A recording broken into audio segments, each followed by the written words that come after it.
Hi, and welcome to this month's edition of Inside OPSU.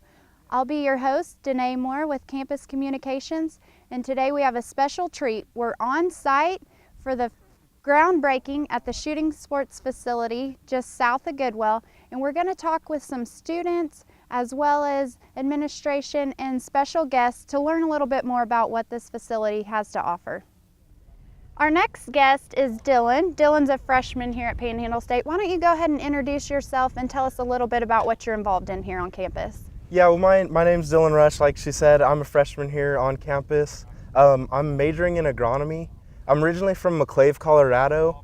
I've had a little bit of a delayed start coming here to OPSU, and there's a lot of things I've been looking forward to about being here on campus. So I toured OPSU 2 years ago as a senior in high school, and actually got to hear about this new shooting sports facility that we're building out here, and it got me really excited, and that's probably one of the reasons that I'm here today.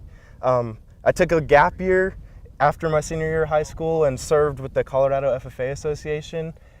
Traveled the whole state of Colorado working with FFA members in our state, doing cool leadership.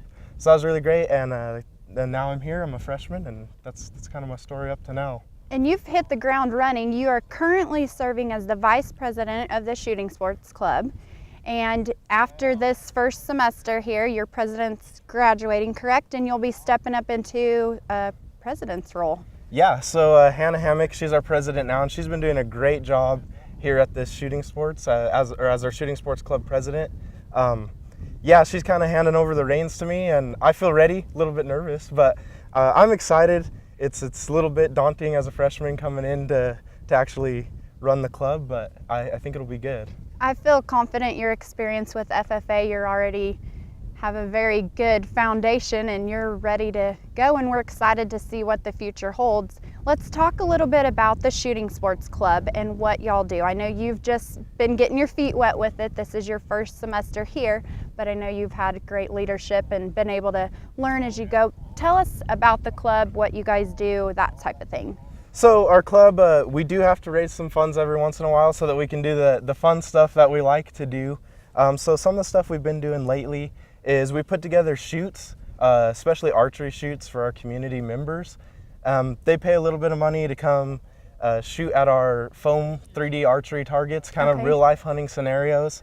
And that was really neat for me to be able to experience that, because we were able to set up all those targets for those community members to come out and get some practice before the hunting season started, and they seem very appreciative of that.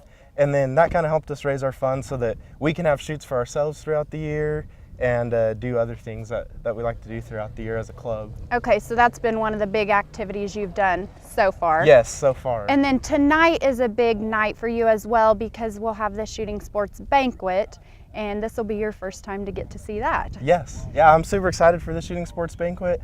I was there helping set up last night, and it looks really nice at Honey's where we're gonna have it.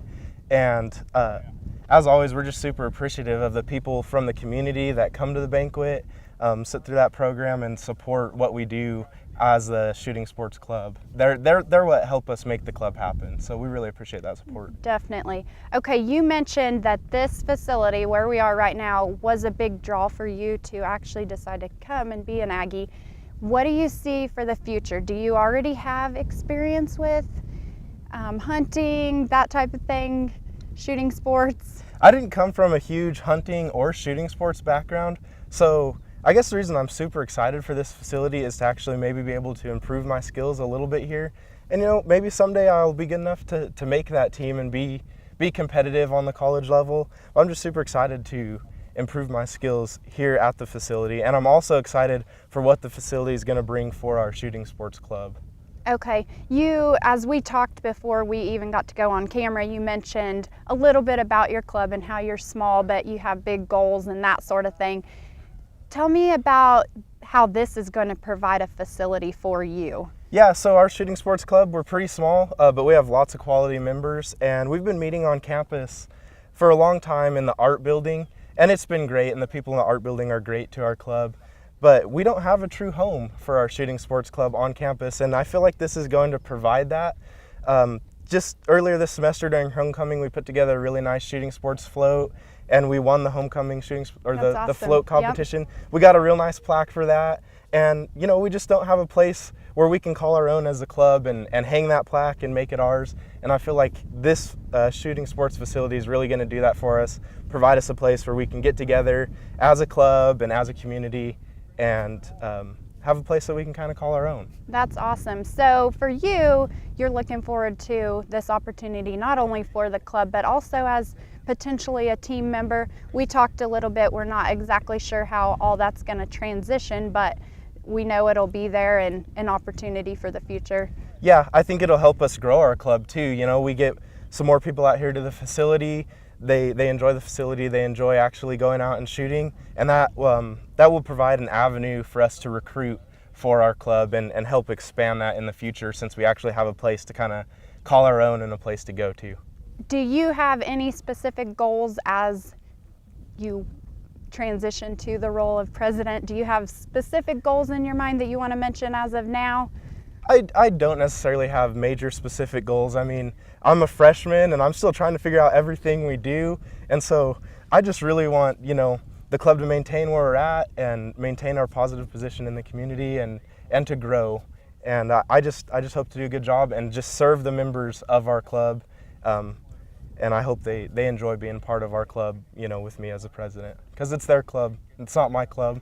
And this is not only going to be a great facility for you to use just to have a place to be, but also there's going to be so many educational opportunities for you as well.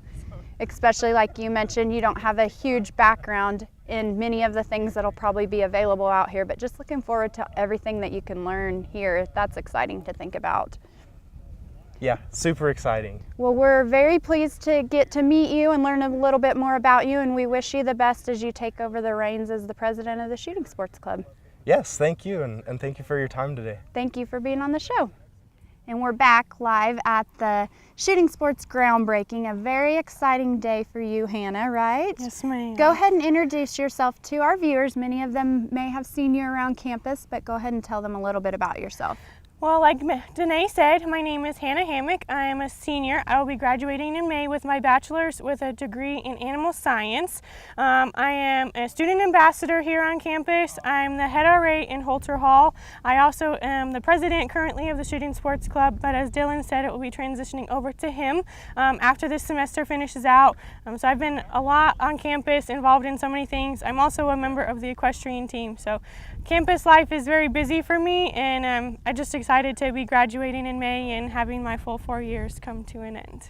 Okay, so today's probably a little bit bittersweet for you because you've been going through this process since, I guess, the original idea was born, and now you get to actually be here and see the groundbreak today, but also you won't get to be a member of the team since you are graduating. Tell me what thoughts are going through your mind as you've been throughout. It's been about a 2-year process, right? Yes, ma'am.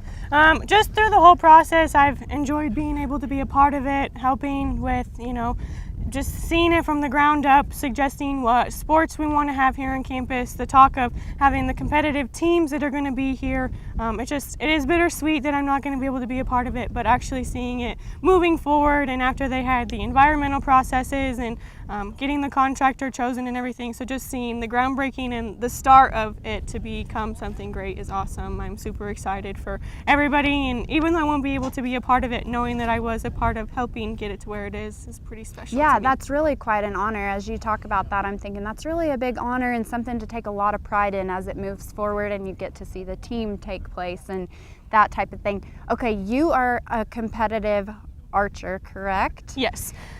Talk a bit more about that and describe to us how that ties into decisions you've made and things like that, or things that you've suggested as this process has gone along. So competitively, I shot through 4-H for 8 years. I was competitive archer through the 4-H program in Colorado for 8 years. With that, we shot JOAD, which is Junior Olympic Archery Development. I did that for 6 years, I believe is how long I did that, along with the 4-H archery. And then as an entire family, my mom, my dad, and my brother and I, we all shot through RMAA, which is Rocky Mountain Archery Association. So the 4-H and the JOAD were indoor competitive archery competitions and everything. So we would shoot indoors, target tournaments, stuff like that. And then throughout the RMAA stuff, we would have indoor tournaments as well as outdoor tournaments and 3D tournaments. So what we see here a lot that the Shooting Sports Club has done is a lot of the 3D archery. So it's really exciting to me to be able to have some target ranges here, since that's what I've competitively have shot. The 3D is so much fun because it's real life hunting scenarios and everything like that, but the target is where my passion is at and what I did competitively. Okay, can you speak about the different areas that this site will be offering? Can you speak on that a little bit? So I believe they're going to be having a 3D range as well as a target or an Olympic style range. So the Olympic style range is just a large bale with a target face on it, and you shoot at different distances, and certain rounds have different distances. And so some rounds for the Olympic is on either feet or meters, whereas like for the 4-H and JOAD stuff we shot in yards. So it just is a little bit different between the two of them, and through the 3D stuff it'll all be in yards, and it'll be uphill shots, downhill, out of a tree stand possibly, and over logs and through trees and everything like that. So just real life hunting scenarios will be here. Can you give us just a little glimpse as to what a competition was like for you specifically in the area that you were competing in, so we can kind of get an idea of what actually might be happening out here? Through 4-H, I shot through our county level, and then at our county level, I qualified at our state level. So at our state level, a lot of kids from all over the state of Colorado came to one central location around the same time as our state fair, and we would all shoot against each other. We had compound classes, recurve classes, and then there's different, within those, there's different areas or different I guess you could say categories. So some bows have sights and stabilizers on them, some are bare bows, some recurves are bare shaft, they don't have anything. So within that competition at the state level, it's just everybody from the entire state coming in together.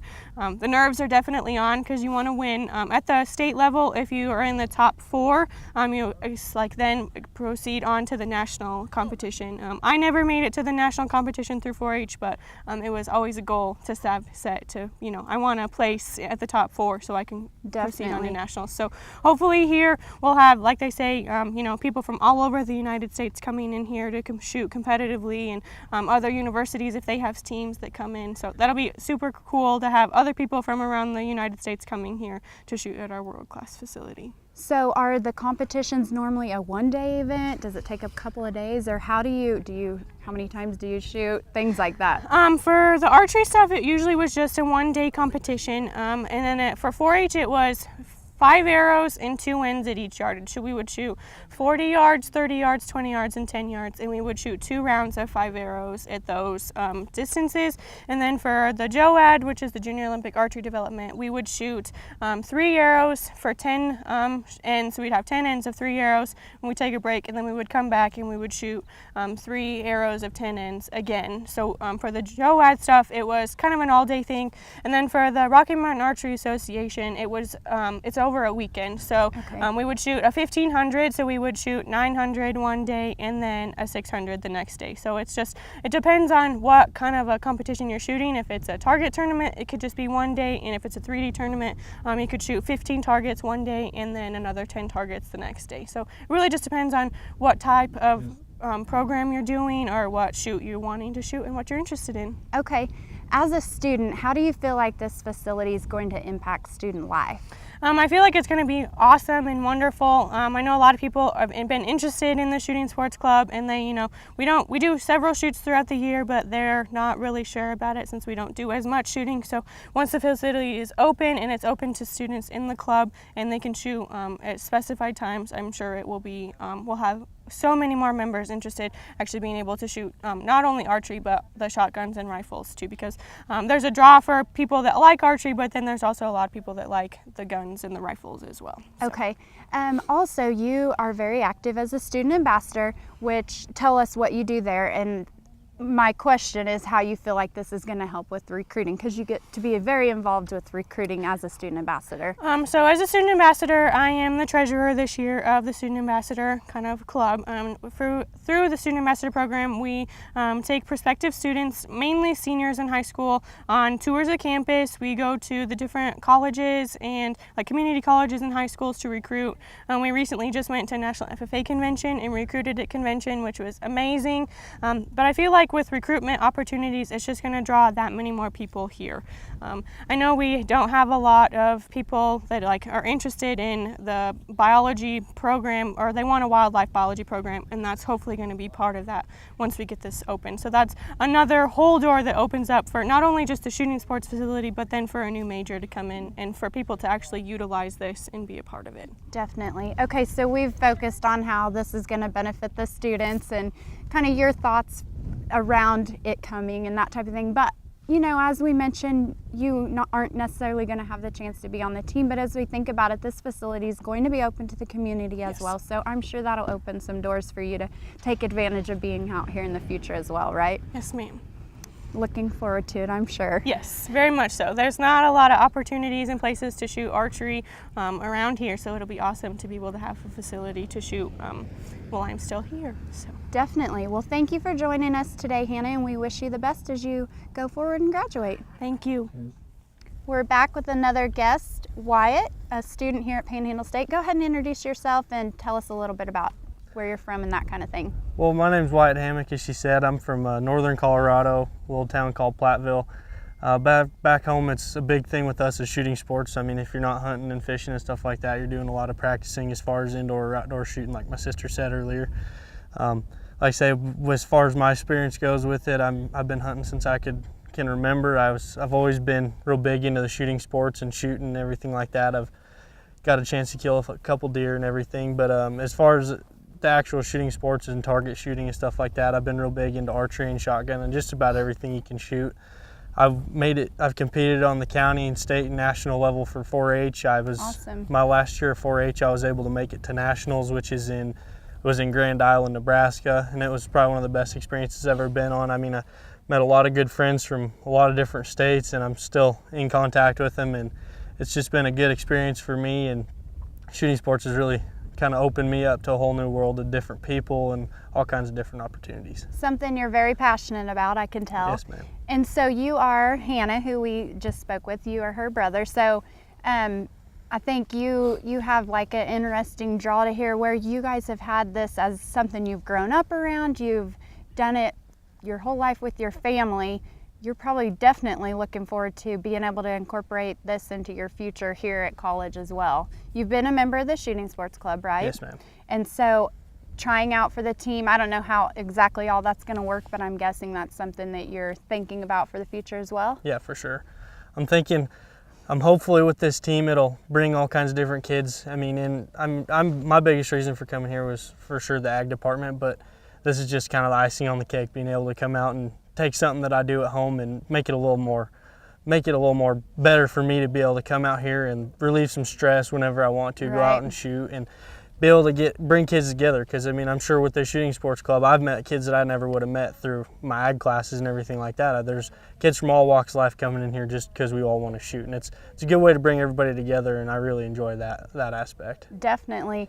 What about, I don't know if student employment is in the future for this facility, but is that something that you would be interested in as well if that did come open? Not only just the chance to come out here and be active and shoot when you want to, but also come out and maybe even potentially have a job here someday. Oh, for sure. That would be something I'd really love to do. It's one of those, I'm really passionate about it, so safety is obviously number one with all of it. So if I could come out here and help anyone from anywhere, I mean, if there's any community members that come out here, just being able to help them and watch them and be able to help them grow and get better shooters and help them be safe, or help kids that are from the school that, I mean, maybe they just started or anything like that, be able to keep this facility nice and clean and keep it up working good. So that'd be great for me. Very cool, very cool.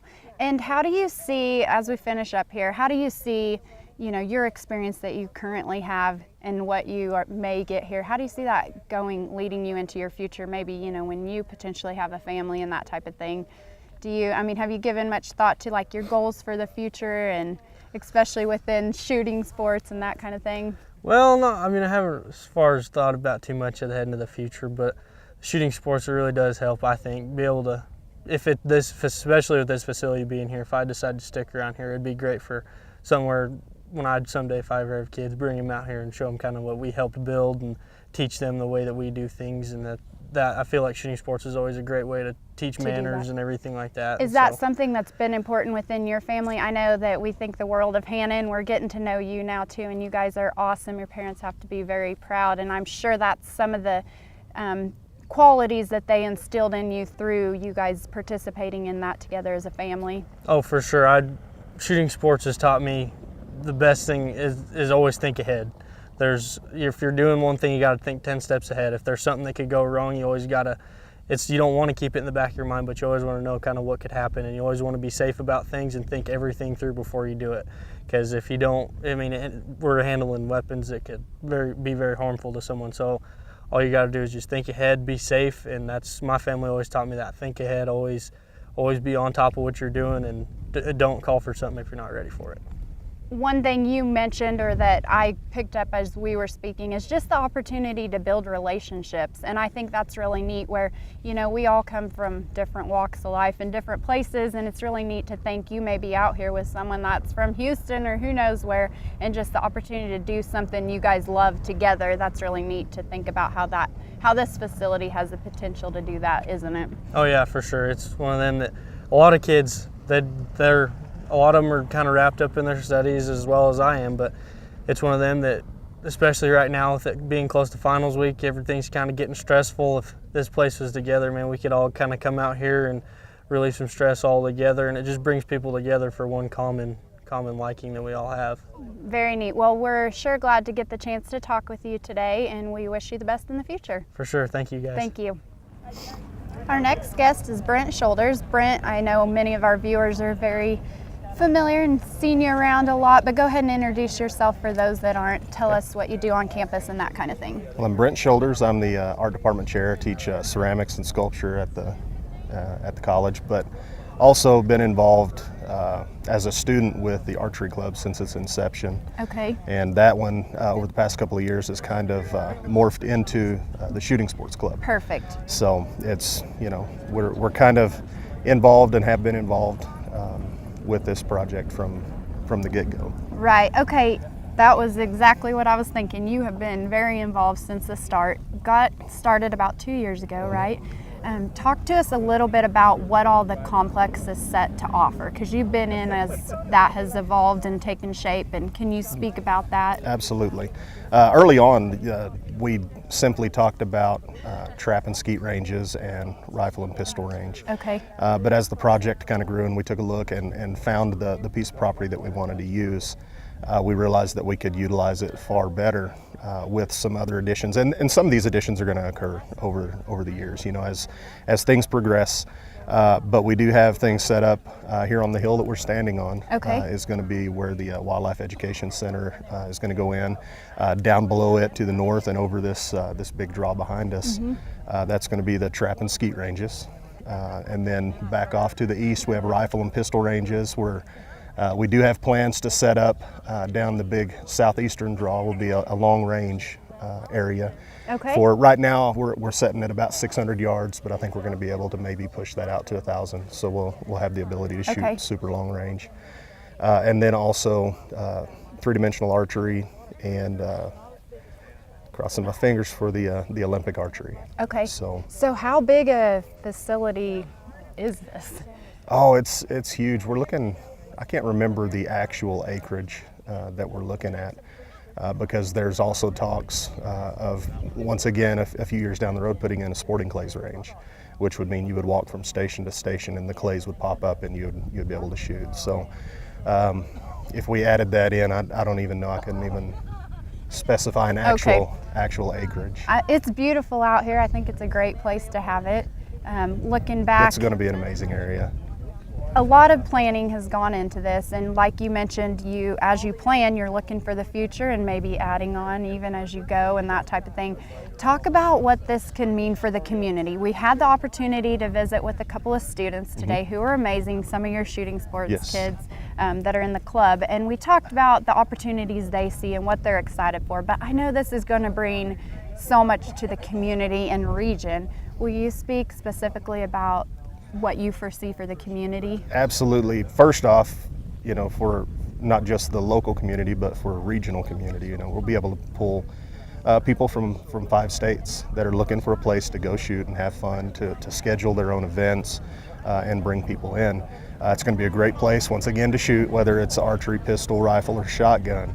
But I think overall, for community impact, we're looking at the educational aspects of it, whether it be Definitely. law enforcement, 4-H, FFA. You know, we have so many youth groups that are now involving the shooting sports, and this complex would be open for them to use, and they would have the ability to shoot small bore and large bore rifles, come in and shoot shotgun, or come in and do their archery training. But we also have the ability then to do firearms training, firearms safety, Very you know, cool. for the local law enforcement as well to come in Definitely. and use. So just all around, I think impact-wise, we're looking at just about every community in the Oklahoma Panhandle, Texas Panhandle, Northeast New Mexico, Southeastern Colorado, Southwestern Kansas. It's going to be an amazing facility that they'll be able to use. I know safety is a big concern, you know, as we thought about this going in, and I think what you've brought out is just how much of an educational opportunity it is going to be for those that are going to be out there doing it, and they can be Absolutely. trained right.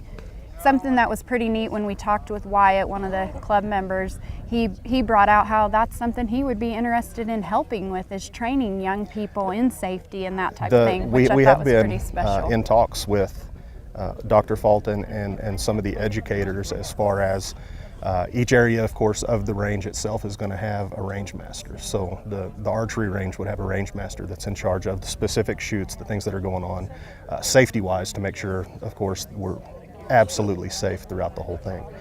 The trap and skeet range would have a range master that would, you know, it's going to be calling shots and telling people if they're acting inappropriately or doing anything wrong with the firearm. They're immediately called out, pulled to the side, going through regulations, things like that. So as far as the safety aspect, yeah, it's I think an amazing opportunity To for promote kids. that. There's a lot of adults that could use it, but for the youth of our area, you know, we're looking at a really good advantage for them to have it readily available. And I was talking to Dr. Fulton a few weeks back. Just in Texoma alone, last year, I believe we had 5 or 6 serious trap shooters in the FFA over there. This year, when my daughter went and joined the first shoot they had 26 shooters. Wow. So just in the little community Right. of Texoma, you know, a growth of 20 kids that are interested now in the shooting sports. It's going to fit right into not just the demographic of this area, but just to what this area is really looking for and needing. Right. Can you talk a little bit more about the additional educational opportunities? I mean, obviously they Absolutely. can come out and, you know, learn safety and what they're doing and how to do it right and how to, you know, Well, be better at what they're doing. But we're it's in the gonna works, bring other things as well. right now with building a couple degrees. Okay. And those degrees would be dealing with wildlife management, wildlife biology. So those educational aspects are going to be there. So we would have, you know, people that are fully trained to go out and work in wildlife industries. Those, I believe, animal science, don't quote me on that, but animal science degrees and biology degrees, they're highly marketable.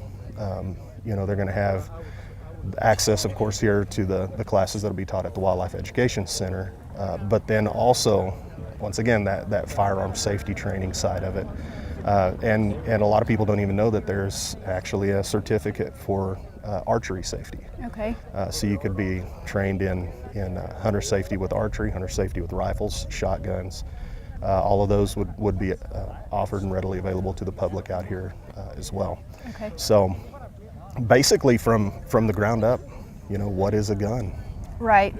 You know, Be able we would to have do that. classes that Okay. are taught showing all of that. My own thoughts, you know, eventually down the road would be, you know, bow maintenance or even gunsmithing courses to teach people how to work on their own firearms. So just there's a tremendous and ample availability for any kind of educational opportunity when it comes to the shooting sports. So Okay, just to finish us up here, you mentioned that you were in archery club as a student. Mm-hmm. Now you've been in on this process, seeing the complex come together and that kind of thing. What are your thoughts as you are here today to break ground?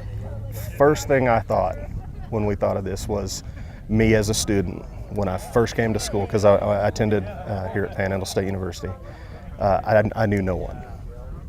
But I still wanted to shoot, and I still wanted to, to go out and just either shoot clays or shoot rifles.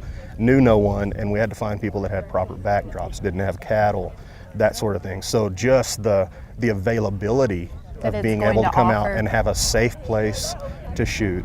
You have your ballistic backdrops.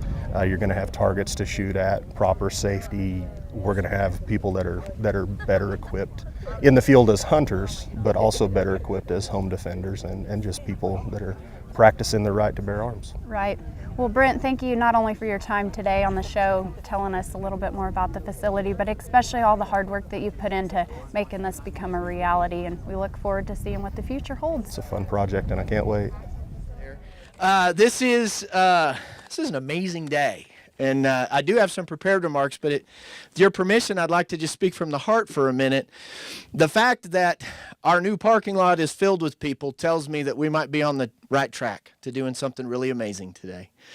I believe that this project will transform our region. I believe it is a tool that will not only attract students to Panhandle State University, which is something that's very important to us. I believe it is a tool that will bring our community together. And I am proud of the fact that we will be a university that will stand in contrast to all the terrible things that are associated with guns. We will stand in contrast to that because we're going to be, I believe, we're going to be an example of what safe and responsible gun ownership is all about. We're going to be an example of an educational institution that not only isn't afraid of guns, but embraces guns as part of our heritage, embraces guns as something that is a tool for helping people to be better decision makers, be better thinkers, be better educators, be better citizens. And this range is going to help us to teach people how to be the safest they possibly can. This range is going to help us to teach people that this part of our heritage is not anything to be afraid of or ashamed of. It's something to be proud of, and it can make us all better if we use it right. That's what I think is great. The thing that I should probably do is go back to my speech right now. For those of you who don't know who I am, the greatest honor of my life is to be married to Kelly Fulton. The second greatest honor of my life is to be the president of Oklahoma Panhandle State University. Almost to the day, I've been here 30 months. And these 30 months we've seen a lot of changes. I think if I could see the back row, there's so many of you back there, I'm not sure. But if I could see the back row, I think I'd get an amen about all the great changes and all the amazing things that have happened in the time that I've been blessed to be here. The folks that deserve all of that credit are the people who work at Oklahoma Panhandle State University and the community that supports us. If you are an employee, I'm going to have to ask you, I can't ask you to stand up because hell, 90% of you are already standing. If you are an employee, an alum, or if you attended Oklahoma Panhandle State, will you just raise your hands? Look at that. Then you'll understand what I mean when I say it's a good day to be an Aggie. Isn't that beautiful? Yeah. This university changes lives. This university puts people on a path to not just a better life, but a different trajectory for themselves and for their families. We take people where they are and we get them where they want to go. What I've noticed in my 25th year as an educator is that great institutions, great universities, are people who don't try to change people into something else. They take what they are and they make them better. And the way you do that is to arm yourself with tools that first attract people to you and second teach them how to be better than they ever thought they could be. That's what I think this institution, this facility is going to do for us. I would call to your attention that we have you can tell you're in the Panhandle when you bring out an easel and you got to put 70 pounds of rocks on the bottom of it to keep it from blowing away somebody else. But what we have on the easel are the actual site plans and an actual plan of what the building is going to be. I'll talk about the building in just a second because we have an extra special announcement about that today. There are some people that without their help this day never would have happened. Miss Kelly isn't here. She normally gets the first crack. So because Miss Kelly isn't here, I would like to first start out by introducing some people that are, frankly, very important to the health and welfare of my people. My bosses, the Oklahoma A&M Regents for Higher Education. If I could, what I'll do is I'll read their names and then ask you to applaud at the end, so we're not out here. Well, I got quite a list of folks to thank. I should probably say this. I want all of you to know that somebody who really made today happen and really has just done a wonderful job is Dr. Ryan Blanton. You probably can't see him because he's probably in the back trying to take oxygen, because he wrote this great script for me, and so far I haven't looked at it once, and I've been talking for 10 minutes. So he's the guy that when he came up here this afternoon had dark hair, and now he's completely white-headed. What I'd like to do, because we have so many people to thank, is if I could read the names of the Board of Regents and then give them a big round of applause for all their support, and I'll tell you why that's important as we go through. First, we have the chairman of our board, who came all the way from Stillwater, Oklahoma. Mr. Calvin Anthony is with us today. We also have Regent Doug Burns. Regent Doug Burns is actually from Norman, Oklahoma, I think is the one that he calls his primary home. He has been an inspiration and somebody who has really helped me to develop into a great leader. Along those same lines, Regent Joe Hall has become like my big brother and has helped me to understand not just how to be a good man, but how to have a better life. And Regent Tucker Link is somebody who really creates an example that I want to follow one day. Would you please help me welcome the Oklahoma A&M Regents that have made the trip?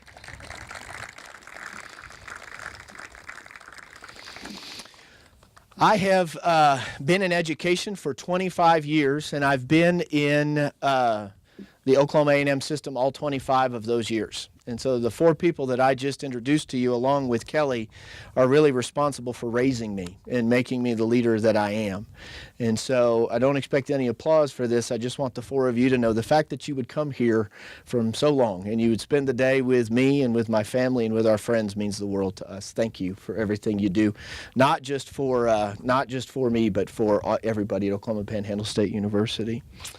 We are also joined by our partners in this, our main partners in this, the Oklahoma Department of Wildlife Conservation. We have the chairman of the Wildlife Commission, as well as representative from District 8, John Groendijk, is with us. The director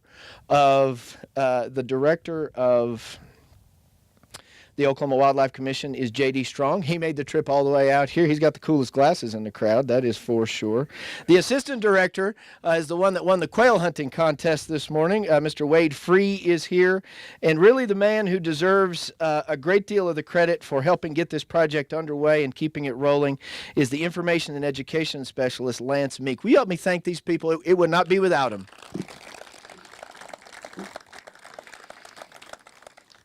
There's somebody that we all know that has done a great deal of work and has been an amazing partner for us, and he has done a lot of the preliminary work that made this site suitable to be chosen for this particular project. He has become one of my closest friends and one of my advisors, and he's one of those of you who know him will recognize this about him. Whether you want to hear it or not, he's going to tell you. Commissioner Jack Strain, Texas County. He's right there in the back. We also have Joshua Ray and Carla White. They are the people that have designed this facility and this range. They're the people that produce these boards, and they came all the way from Oklahoma City from Beck Design Architects. Please help me welcome Joshua and Carla. We have selected a CMAR, which is a construction manager at risk, to help build this, and as soon as we get the green light at the federal level, we will begin moving dirt and building these things. The person representing Lippert Brothers today is Mr. Brian Peace. Please help me welcome Mr. Brian Peace. One of the greatest tools, I talked a lot about this facility being a tool, or the football field being a tool, or the student union being a tool, or even the house being a tool for the things we do to attract people and resources to our university. Our greatest partner in that is the Panhandle State Foundation. The chairman of the Panhandle State Foundation is with us today. Mr. Dave Petty is here. And what I love about Dave is no matter where you go, he will be the best dressed guy in the room. There's no doubt about that. I love that. And he's a legend, certainly, in the Panhandle. We're gonna hear from one of the contributors to this project in just a minute, but there's another contributor that we are very proud to be associated with, and that's the No Man's Land Shooting Club. If you're part of the shooting club, will you raise your hand, please? Thank you guys for being here. Thank you so much for that. Chris Hinchy is really the hero of that situation, and he's the one that put all of us in touch with each other. As I said earlier, today is a special day. This facility will not only help us attract new students, I think what it's going to do is attract people to the Panhandle. The greatest thing about the Panhandle that I've noticed in my time here is the people. And I think if you can expose students and others to the people of the Panhandle, you understand why those of us who live here, by the way, if you don't live here, we refer to you as downstaters. So, but you understand why those of us who live here love it so much. And the reason we love it so much is the people. I'd love to tell you it's the weather, but it's not.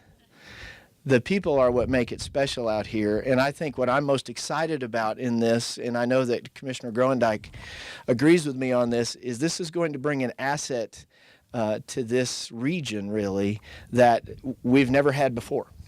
And having that asset helps people to be more confident. I think one of the biggest transformational things I've seen in my time here is seeing people sort of awaken to the fact that we can have greatness. We can have great things. We can have nice things. And this is certainly going to be a beacon for that. We have a number of members of our law enforcement committee community. I don't know if there's a committee or not of law enforcement actually in the Panhandle, but we have a number of the law enforcement community with us here today. I think the Bowley brothers are here, and I can see Chan with his arms crossed like, look, man, I didn't sign up for a speech. I just came out here because you asked me to, kind of a deal. So I'd like to thank them. What I love about this is they're going to have the ability to have a world-class facility to hone their skills and protect our children and our families better. And I don't think you can go wrong with something like that. So thank you to the law enforcement community for coming out today.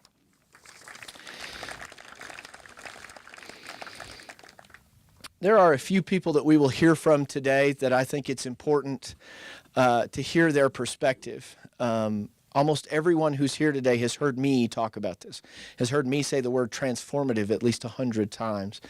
These people see it from a different lens. They saw the big picture long before I ever arrived, and I think it'll be interesting for you to hear from them. The first one is somebody that is very important to me. He's been the chairman of the board twice when I've been hired in the Oklahoma A&M system. His name is Calvin Anthony. Calvin Anthony is the chairman this year of the Oklahoma A&M Regents. He is the owner of Tiger Drug. He's the former CEO of the American Pharmaceutical Association. He is the former mayor of Stillwater, Oklahoma, and served in the Oklahoma State Legislature for I guess that would be 6 full terms. I don't know if you've noticed, but Calvin's busy. And Calvin has done so many great things across the state of Oklahoma, from the banking industry to the pharmaceutical industry to all of the boards and commissions that he serves on. He's somebody that has a true heart of service. And the thing that I like the most about him, all of us have these people in our lives. He's one of those people that just by being around him, you get better. That's what Calvin Anthony does for the board, and that's what Calvin Anthony does for me. Would you please help me welcome to the podium, Chairman of the Board, Regent Calvin Anthony.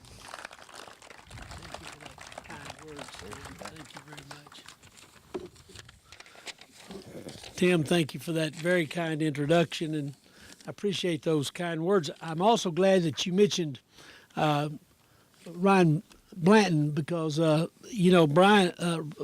Ryan helped. He was my hunting partner today, and I think only once did he have to give me oxygen when I was climbing up some of those hills that we were working on. It was a great morning of hunting, and we really did enjoy it. And it's wonderful to look across this rolling prairie.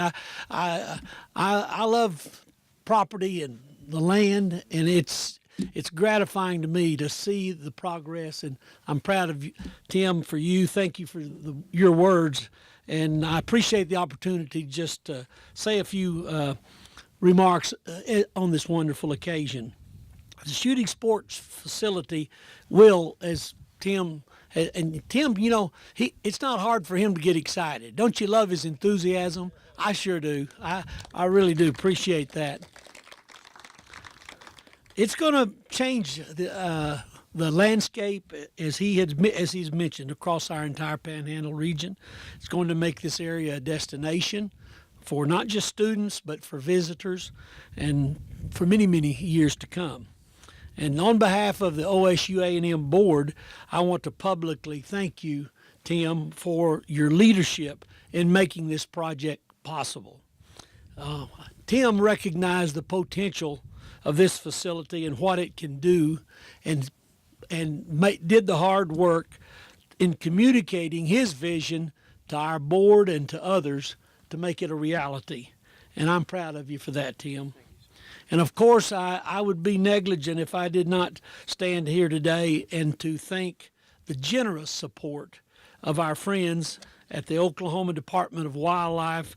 Director Strong, thank you for your support in this effort. Commissioner Groendyke, John has been a friend for many, many years. We appreciate what you have done to support this, and others who we are grateful to for their commitment to helping us see this idea become a reality. So again, on behalf of the Board of Regents, and I appreciate my fellow regents that you've met here today for their willingness to come and be with us today. We're proud of this project, and I know it will be a great benefit for many, many years to the Panhandle. Thank you.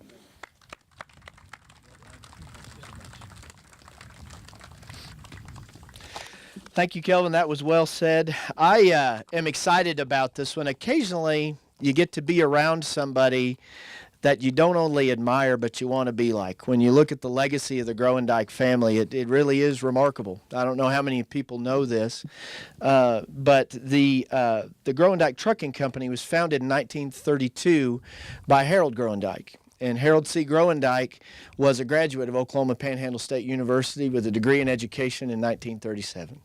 And when you look at the legacy of one of the things we talk about all the time at Panhandle is from here you can go anywhere. From here you can do anything. And the Groendyke family took us up on that. The Groendyke Trucking Company is one of the largest motor carrier companies, liquid hauling companies in the world. It's one of the most successful trucking companies that America has ever seen. It's true that Harold John's father started the trucking company, but John, I think if you talk to anybody, they're going to tell you that you've taken it to a level that almost no one could have imagined. Your leadership is amazing, and it's something that I definitely want to be like in my life. John and his wife, Virginia, have 2 daughters and 2 sons and 7 grandkids. And what I love about that is when you read his bio, that's what he leads with. He leads with his family. When I first met John, he gave me a gift. It was the Letterman sweater that his dad had earned when he played football and basketball here on campus. And when he gave it to me, he said, I'm going to give this to you because I know that you'll tell the story right. He said, because it's not about what you build and the things you do, it's about the people and the lives that you touch. Can you imagine a greater legacy? Can you imagine somebody that's been so successful having a better frame of mind for something like that? I have a special announcement about this. John has been very generous, having served, I believe it's 42 years. Is that true, Commissioner Groendyke? The longest serving commission member in the history of the state of Oklahoma on the Wildlife Commission.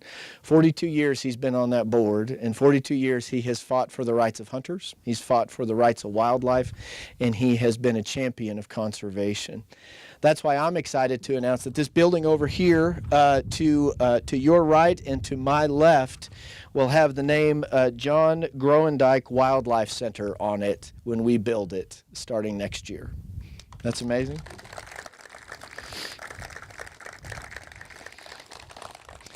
John understands the power of leadership. John understands that it is not what you do in your life, it's how you take the resources in your life to help others do great things for the world around them. We're proud to have you as a partner. Please help me welcome to the podium John Groendyke. I meant every word of that. I believe you. Thank you so much. Well, thank you, Tim, for those fine comments. It's a pleasure to be here today for two reasons. I'm the chairman of the Oklahoma Department of Wildlife, and this has been an excellent partnership, and the mission of the Wildlife Department to support hunting and fishing and outdoor activities could not be served in any better way than to have a new shooting facility in Texas County at Goodwill, Oklahoma.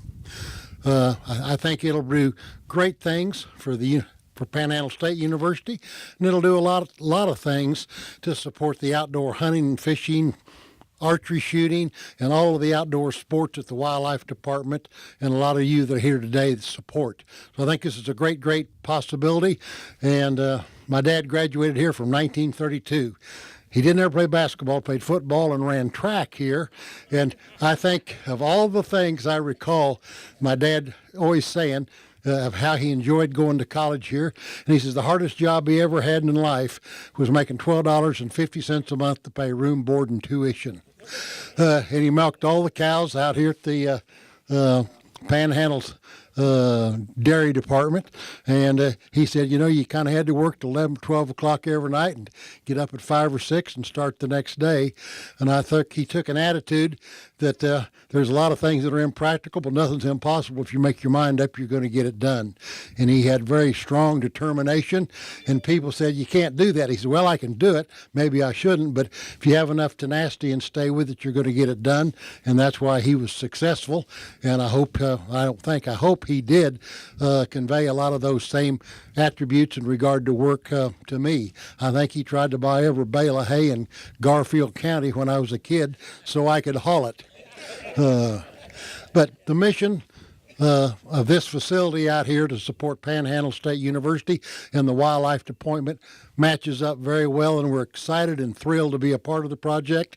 On a personal note, I'm very pleased to be a part of the new shooting complex facility here and to be a donor to that because of all the things that it did for my family.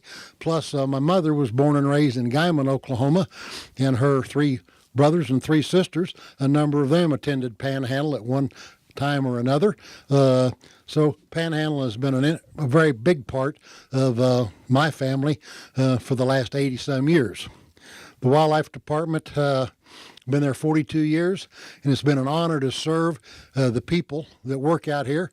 One that wasn't mentioned was Max Crocker, game warden here in this Texas County. He's done a great job out here. This will be a great opportunity for wildlife employees and law enforcement and others to come out here and practice and stay certified with their handguns and all. And we're just looking, I'm anxious to be here for the opening to shoot the first round of skeet and trap out here, hopefully within the next 12 months. So thank you very much.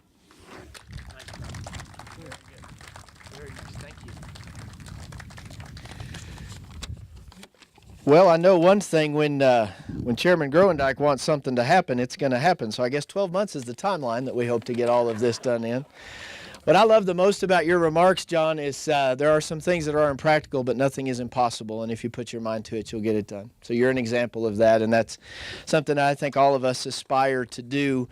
We have a number of students that have joined us here today, and what I would say to you is that what we have is the collective wisdom of people who've been around the block a few times and have seen how great facilities and great resources make great people. And so I would encourage you to not just take advantage of this resource, but pay it forward. There will be a day when the president of Oklahoma Panhandle State, who will not be me, will contact you about supporting you in some way or some fashion. Remember this day. Remember how excited you've been in the last 24 months. Remember the fact that this university changed the trajectory of your life. If we don't start to support the things that have made us great, those things will no longer be with us. The thing I love the most about this partnership with the Wildlife Commission is that they understand my vision in that if we don't start working together and pooling our resources, none of us will have any resources at all. And that's the brilliance of this particular project. It brings resources that typically have never worked together before, and it puts them together in a way where everybody benefits. And that's the thing that I'm the most proud of.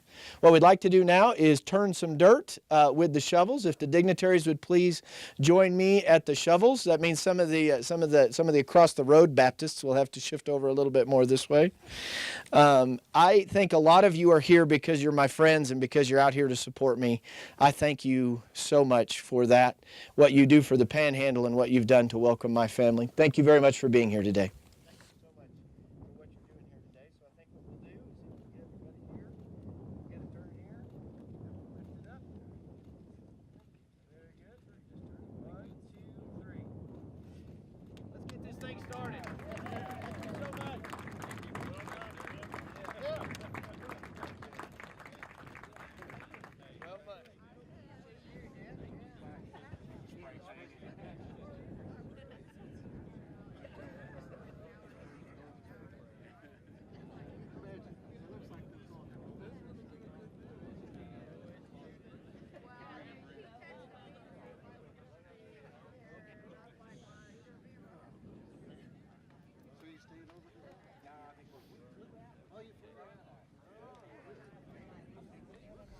We're back on site at the future facility of the Shooting Sports Complex, and we have a very special guest with us this afternoon. Chairman Grondike, we're so pleased to get the opportunity to speak with you. Well, thank you very much. It's an honor to be here today, and this is a great occasion. Both of my parents were born and raised in the Oklahoma Panhandle. My dad was born in a sod house in Beaver County, 12 south and 3 west of Beaver, and my mother was born in Guymon, Oklahoma. So been very familiar with the area and spent a lot of time out here as a youth. It's probably neat to see, as this is a place that's near and dear to your heart, I'm assuming with your parents having Yes. such a connection, it's neat to see what the future holds. Well, I think so. I think, and with all the activities that have happened on the campus at Panhandle, and this is just another plus to the university that hopes it will benefit and help them attract students to come to Goodwill and attend school here. Talk a bit about the special announcement that was made today. I know you probably don't want to say a whole lot, but it is very special and we want to highlight. Well, you know, my family was born and raised on a farm. My dad was in Beaver County, Oklahoma, and worked hard to come to Panhandle State and get an education for 4 years, and graduated from here with a teaching certificate, but that teaching certificate was in college mathematics. And when he left here, he went back to Beaver for 1 year and taught in a one-room schoolhouse before he entered into the truck transportation business in July of 1932 and hauled a load of fuel from the Phillips facility at Borger, Texas to Beaver, Oklahoma to a filling station that he was operating at the time. And that was the start from an organization that's got about 1,250 trucks and trailers today, and been very active for the last 86 years in the truck transportation business. And your family's name is going to get to carry on right here at this specific site. That is correct. I'm very pleased to be a part of helping fund the new shooting complex building here on the shooting complex, and look forward to its completion. Definitely.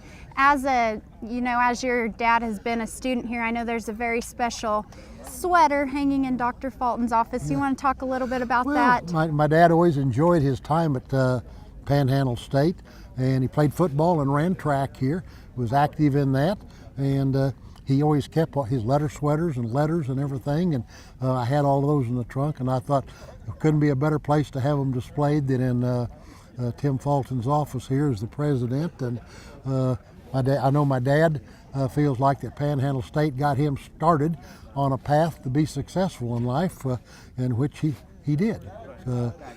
Did well in business and in a lot of different facets of farming and ranching and oil and gas and real estate and truck transportation, which the family is still involved in today.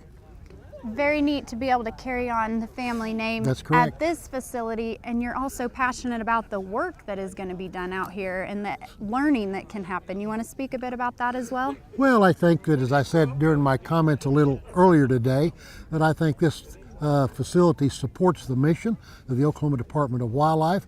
I've been on that commission for 42 years, originally appointed by David Bourne when he was governor, and it's been my privilege to be chairman a number of times. I'm currently chairman, and this fits right into our mission to be able to provide outdoor exposure opportunities to young men and women and families, and to teach them how to outdoor cooking, camping, and this just part here will be the archery and the rifle and the shotgun and all. The Wildlife Department has very active, as I believe Mr. Anthony talked about, the FAA and different shooting clubs and things that are help sponsored through the Wildlife Department, and the shotgun training in the schools program and all are all programs we have, and this just adds to and provides a beautiful facility for that to take place. I think it's neat. We spoke with some students earlier and Yeah. about their excitement and enthusiasm for this. And one of the things they even mentioned was it was a brother and sister, and one of them's about to graduate, and one of them is hoping to maybe be on the team someday. And they're going to still be able to carry on what's been special to their family for many years, archery, and they'll be able to do it together here. And so it's exciting, and I think that fits well with Well, what it you've not been only saying. not only serves Panhandle State and the students, it serves the whole area of people that are interested, and socially, and also for an activity. It'll be a great resource. Exactly. Well, we're so pleased to have the Okay. chance to talk with you, and we look forward to the opportunity that you're providing for this region. Well, thank you very much. Mr. Calvin Anthony, it's nice to have you. Thank you. It's an honor to be here tonight. Today's a very special day. Lots of community, students, faculty, and staff on hand to mark this day. Tell us a little bit about your thoughts. Well, I'm excited very much about the project. It I think has the opportunity not only to attract students to our campus at Panhandle, but also to make a significant difference in visitors and people who come to the Panhandle.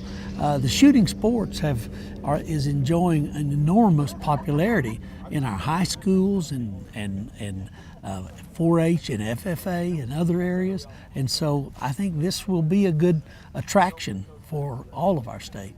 What specifically do you see it impacting as far as specifically enrollment? Do you think that's going to be a big hit that we'll see? Danae, I think it will impact enrollment, and I think it will go beyond just the student component.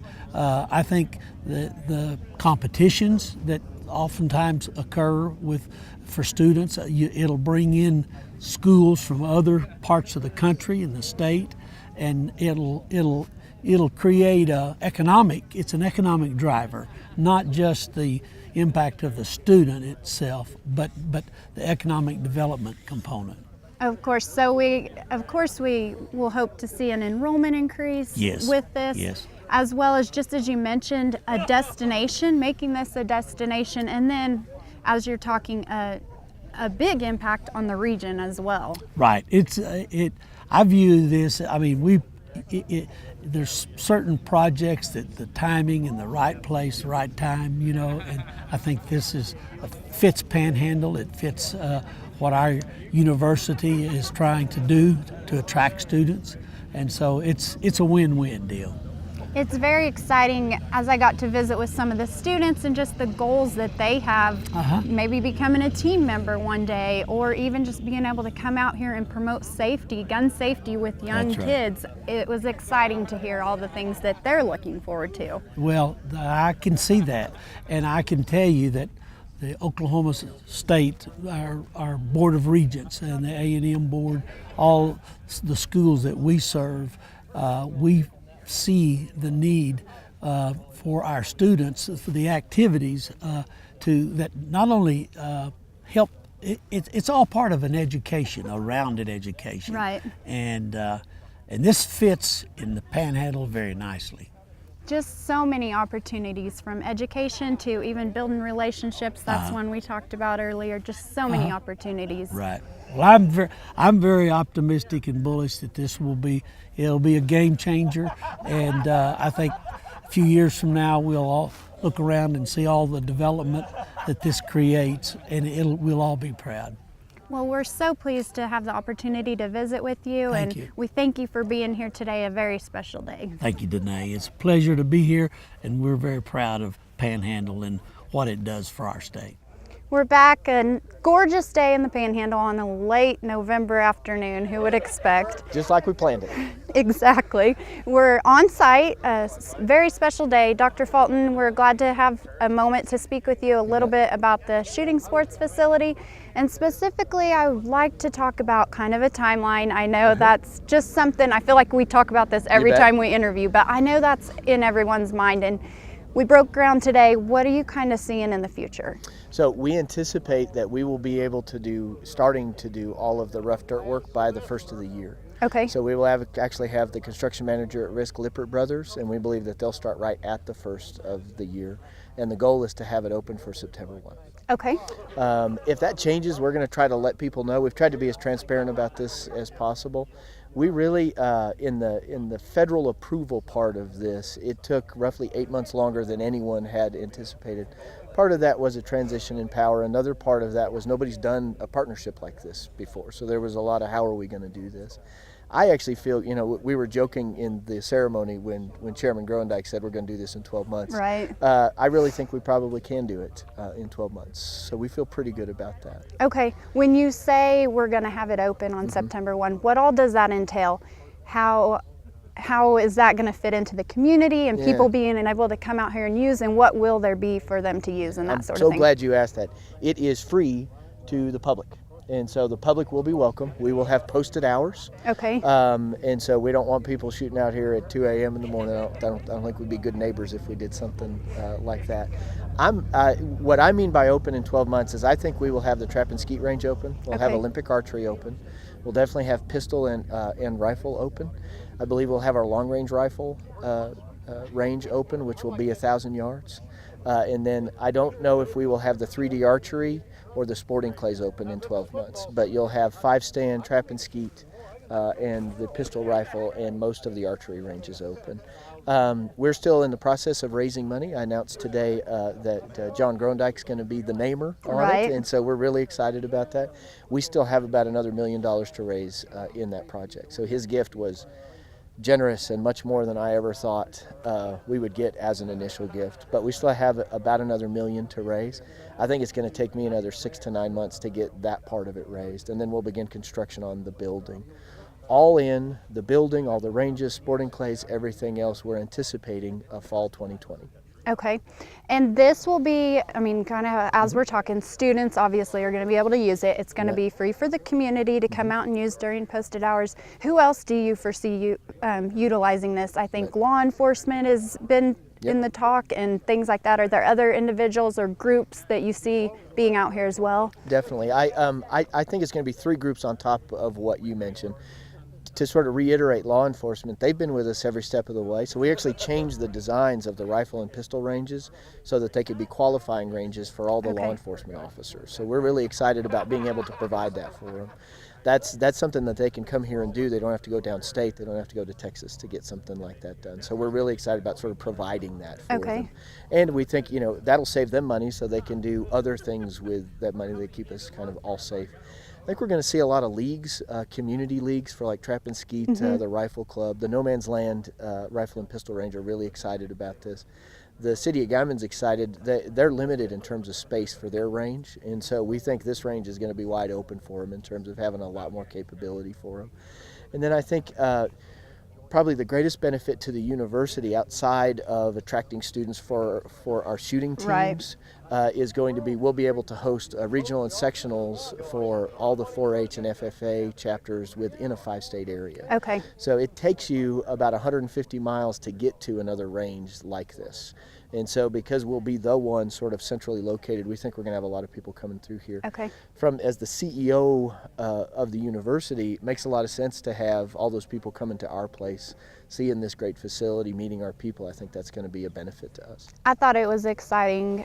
We talked with Regent Anthony about this too, but I thought it was exciting to hear the word destination mentioned when we were going through the groundbreaking. And it's really cool to think about Goodwell being that for people. I mean, the college obviously is that, but to have this facility for them is really neat. One other thing that I think is on a lot of people's minds as well is how you said this is going to impact, enrollment. That's the thought.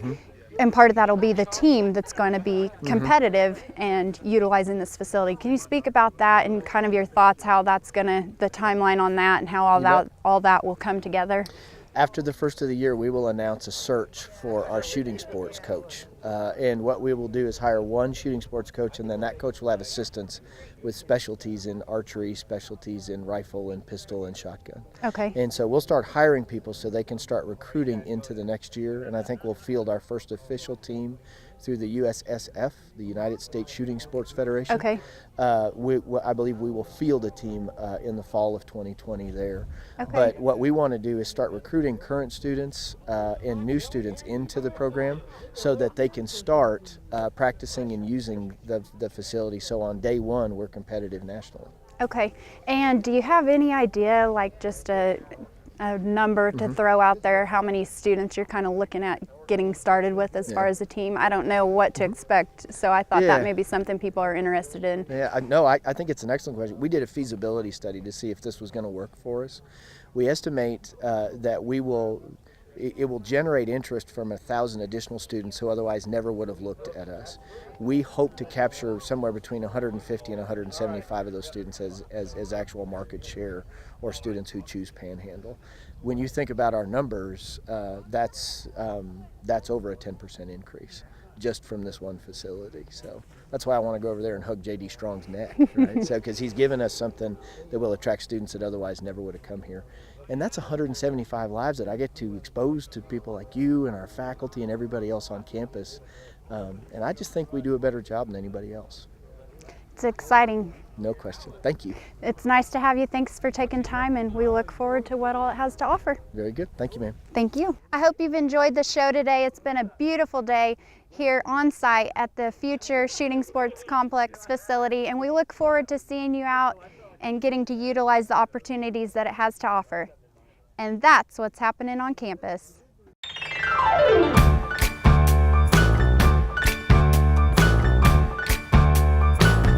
I was thinking about the last time that I saw you with your head in the clouds, stepping over rainbows, playing pinball with the stars. I've been thinking about the first time